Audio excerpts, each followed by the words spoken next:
-4 degrés à Strasbourg, de la neige à Lille en pleine Saint-Valentin et un phénomène atmosphérique qui se déroule à 50 km au-dessus de nos têtes, capable de faire basculer tout l'hiver français en quelques jours. Ce phénomène porte un nom, l'effondrement du vortex polaire, et il est en train de se produire en ce moment même. Avant que vous ne zappiez, voici ce que vous allez obtenir dans les prochaines minutes. Ville par ville, je vais vous donner les températures exactes, les jours précis où le froid va frapper le plus fort et surtout, à quelle date votre région entre dans la zone de danger.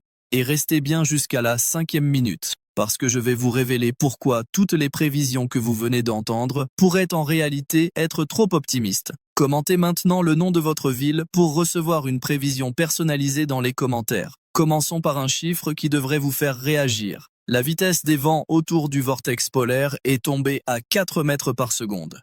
4. C est pratiquement 0. Cela signifie que le couvercle géant qui maintient l'air glacial arctique au-dessus du pôle Nord est en train de se briser. Et quand ce couvercle cède, l'air à -30, -40 degrés se déverse vers le sud, vers nous, vers la France. Mais concrètement, qu'est-ce que ça change pour vous demain matin quand vous ouvrez vos volets? Tout. Et voici pourquoi, ville par ville. Paris et Île-de-France. La période du 10 au 20 février va être rude. Les températures maximales en journée vont osciller entre 6 et 11 degrés. Mais attention, ne vous fiez pas à ces chiffres moyens. Les 13 et 14 février, le mercure ne dépassera pas 7 à 8 degrés en plein après-midi. La nuit, on glisse vers 0 degré. Et aux alentours du 20 février, préparez-vous à -1 degré. Si vous vous tenez sur le pont des Arts au crépuscule, votre souffle se transformera en volute blanche. L'humidité sera à 82%. Ce froid humide parisien, celui qui s'insinue jusque dans les eaux, va revenir en force. Et l'ensoleillement ne dépassera pas 4 heures par jour. 4 heures de lumière. Le reste du temps, ce gris argenté typique de l'hiver parisien. Quand est-ce que ça commence? Dès la 2e semaine de février. Quand est-ce que ça atteint son pic? Entre le 13 et le 15 février. Quand est-ce que ça se calme? Pas avant le 22 février au plus tôt. Et encore, ce N est pas garanti. Petit rappel important. Début février, Paris a connu des journées à 13 degrés, avec un beau ciel d'azur. Le mercredi 4 et le dimanche 8 février étaient magnifiques. Ne vous laissez pas tromper par ce souvenir. C'est exactement à partir de la 2e semaine que l'influence du vortex polaire commence à se faire sentir.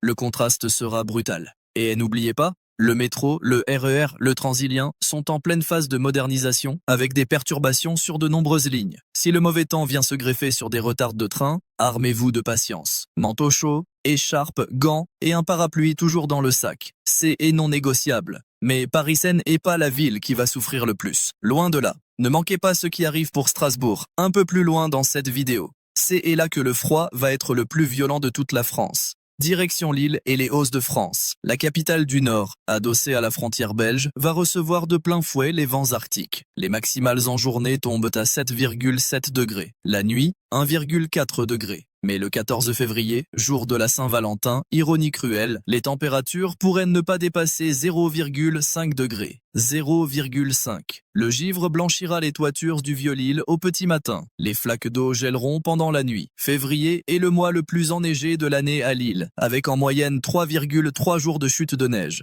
Et les rafales de vent pourront atteindre 28,6 km par heure. Quand vous combinez un vent de cette force avec un thermomètre à 1 ou 2 degrés, votre corps ressent -3 à -5 degrés. Voilà la réalité. Et l'ensoleillement à Lille se limite à 4 heures par jour, 4 heures de lumière dans une journée entière. Et l'humidité oscille entre 82 et 84%. Le ciel restera couvert la plupart du temps. Les Lillois sont habitués à la grisaille, c'est vrai. Mais cette mi-février va tester même les plus endurcis. Timing pour Lille. Le froid s'installe dès le 11 février. Le pic se situe entre le 13 et le 16 février. La sortie progressive pas avant le 20 février.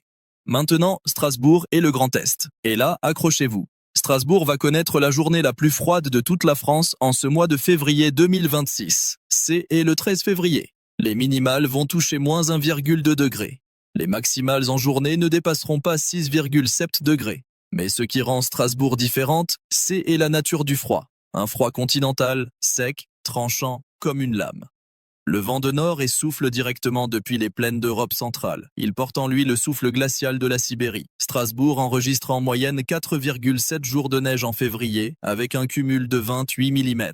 Les matinées seront nappées d'un fin manteau blanc. Et voici l'information cruciale que beaucoup ignorent. Strasbourg sera la première grande ville française à ressentir les coulées d'air froid. Sa position géographique la place directement sur la trajectoire des masses d'air arctique. Quand le vortex polaire se brise, Strasbourg est en première ligne. Timing pour Strasbourg. Début du froid intense dès le 10 février. Pic absolu le 13 février, la journée la plus glaciale de toute la France ce mois-ci. Retour progressif à la normale vers le 20 et 1 février. Si vous êtes dans le Grand Est, c'est le moment de vérifier votre stock de bois de chauffage ou de vous assurer que votre chaudière tourne à plein régime. Ne partez pas maintenant. Ce que je vais vous expliquer sur Lyon va surprendre beaucoup de monde. Parlons maintenant de Lyon. Troisième ville de France, levée au confluent de la Saône et du Rhône. Ne vous laissez pas tromper par les 14 degrés enregistrés début février. C était un flux d'air doux atlantique temporaire. À la mi-février, tout bascule. Les maximales chutent à 8 ou 9 degrés. Les nuits frôlent 0 degré. Le 11 février, on attend moins 0,1 degré. Lyon connaît en moyenne 3,9 jours de neige en février. Et le Mistral, ce vent glacial qui dévale la vallée du Rhône, peut surgir à tout moment. 9 jours dans le mois, le mercure passe sous 0, soit 30 et 1% du temps. Les chaussées seront glissantes au petit matin. Les cyclistes, attention. Timing pour Lyon. Bascule du froid entre le 10 et le 12 février. Pic entre le 13 et le 15. Amélioration lente à partir du 19 février. Et n'oubliez pas de commenter votre ville en bas de cette vidéo. Chaque commentaire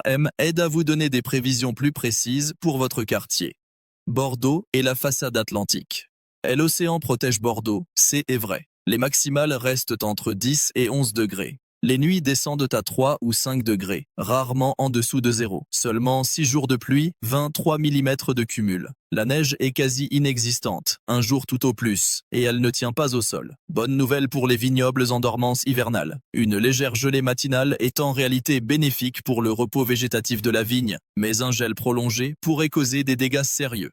Et c'est là que les choses deviennent intéressantes.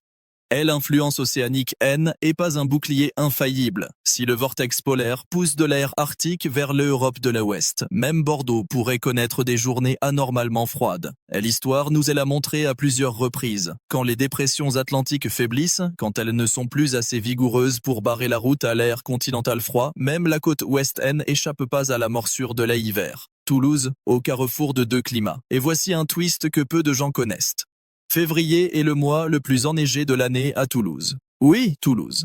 La ville rose sous la neige. 2,7 jours de neige en moyenne, 22 mm de cumul. C est un chiffre qui surprend pour une ville du Midi, mais il en dit long sur les coups de froid continentaux qui peuvent frapper la région. Les après-midi atteignent 10 à 11 degrés, mais les nuits chutent à 2 ou 4 degrés. Le vent des Hautaines, ce souffle chaud et humide venu du sud, fait parfois son apparition. Mais en cette mi-février 2026, si les flux de nord prennent le dessus sous effet de la déstabilisation du vortex, et c'est très probable, Toulouse recevra de l'air froid et sec avec un risque de gelée généralisé au petit matin. 8 jours de pluie sont attendus dans le mois. Nantes et l'Ouest. La pluie, surtout la pluie. 14 jours de pluie en février, 45 mm. Un jour sur deux, il pleut. Les maximales tournent autour de 9 à 10 degrés, les nuits à 3 ou 5 degrés. 6 jours dans le mois, le mercure passe sous 0. Le vent marin chargé d'humidité donne une sensation de froid bien pire que ce que le thermomètre affiche. Et maintenant, la bonne nouvelle. Marseille et la Provence. Le soleil existe encore en France et c'est à Marseille qu'il se cache. Les maximales atteignent 11 à 12 degrés. Les nuits ne descendent guère en dessous de 4 à 5 degrés. 6 heures d'ensoleillement par jour, une fois et demie plus qu'à Paris. Les précipitations restent modérées, 56 mm répartis sur 10 jours. La température de l'eau de mer tourne autour de 13 degrés, bien trop fraîche pour la baignade, mais suffisante pour tempérer l'air le long du littoral. On peut encore s'attabler en terrasse à l'heure du déjeuner, à condition de choisir un endroit abrité et baigné de soleil. Parce que quand le Mistral souffle, et il peut surgir à tout moment, le ciel est bleu immaculé. Pas le moindre nuage, mais on a l'impression de se tenir devant un réfrigérateur grand ouvert. La température ressentie chute bien en dessous de ce que le thermomètre affiche. Nice et la Côte d'Azur. Le paradis hivernal de la France. Protégé par les Alpes au nord, tourné vers la Méditerranée au sud, Nice affiche des après-midi à 11 ou 12 degrés. Les nuits descendent rarement en dessous de 5 à 6 degrés. La neige y est un événement rarissime, un jour tout au plus, avec un cumul dérisoire de 9 mm qui fond dans la journée. La température de l'eau touche son plancher annuel à 13,1 degrés. On peut se promener sur la promenade des Anglais, monter sur la colline du château, flâner dans le vieux Nice, prendre un café sur le cours Saléa.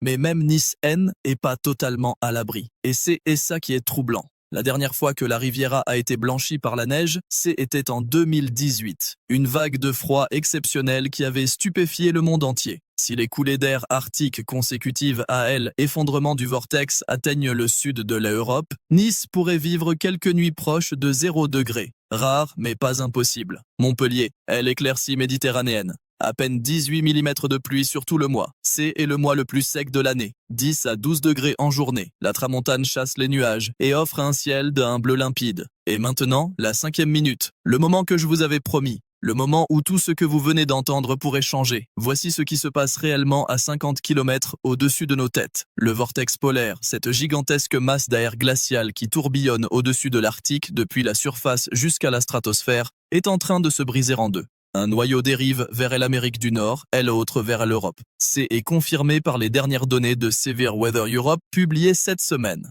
La température de la stratosphère a bondi de plusieurs dizaines de degrés en quelques jours. Un phénomène en apparence paradoxal mais qui constitue le signal D, un effondrement total du système de vent. C'est ce qu'on appelle un réchauffement stratosphérique soudain. Et voici le point clé que tout le monde doit comprendre. Les effets en surface se manifestent 1 à 3 semaines après le début du réchauffement. L'événement a débuté fin janvier. Faites le calcul. La seconde moitié de février, c'est exactement la fenêtre de risque maximale. Les indices des oscillations arctiques et des oscillations nord-atlantiques pourraient basculer en phase négative. En langage simple, cela veut dire un temps nettement plus froid que la normale sur toute l'Europe. Les flux de nord deviendraient plus fréquents, acheminant de l'air directement depuis l'Arctique et la Sibérie. Alors, est-ce que cela signifie une catastrophe garantie? Non. La météorologie à 2 ou 3 semaines reste du domaine du probable, jamais du certain, mais le signal D ensemble est clair. Le risque d'un épisode de froid majeur sur la France dans la seconde moitié de février est réel. Si l'air arctique déferle effectivement, toutes les températures que je viens de vous donner pourraient se révéler optimistes. Nous pourrions vivre un épisode de froid sans équivalent depuis plusieurs années. Ce qu'il faut faire maintenant, et ne remettez pas cela à demain. Vérifiez votre système de chauffage, que vous soyez à Paris, à Lyon ou même à Marseille. Un coup de froid inopiné peut faire bondir la demande de chauffage du jour au lendemain. Contrôlez votre isolation. Assurez-vous que votre chaudière fonctionne correctement. Prévoyez un plan de secours en cas de coupure de courant. Pour les déplacements, vérifiez vos pneus hiver. Emportez des chaînes si vous traversez des zones montagneuses. Le gel matinal et les routes verglacées vont être un danger quotidien, surtout dans le quart nord-est de Strasbourg à Lille. Et surtout, prenez des nouvelles de vos proches âgés. Assurez-vous qu'ils sont suffisamment au chaud. Si vous croisez quelqu'un en difficulté dans la rue, contactez les services sociaux ou le 115. Voilà la situation complète pour cette mi-février 2026. L'hiver N a pas dit son dernier mot. Le vortex polaire nous rappelle que l'écart de température entre Moscou et Paris peut parfois être bien plus mince qu'on ne le croit, et que la nature a encore quelques cartes en réserve. Dans la prochaine vidéo, je vous révélerai les toutes dernières projections des modèles haute résolution pour la fin février et le début mars. Est-ce que le froid va persister? Est-ce qu'un redouze est enfin en vue? Ou est-ce qu'une deuxième vague encore plus froide nous attend? La réponse pourrait vous surprendre. Abonnez-vous pour ne pas manquer cette mise à jour cruciale. Commentez le nom de votre ville en bas de cette vidéo et partagez avec quelqu'un qui a besoin de se préparer avant qu'il ne soit trop tard.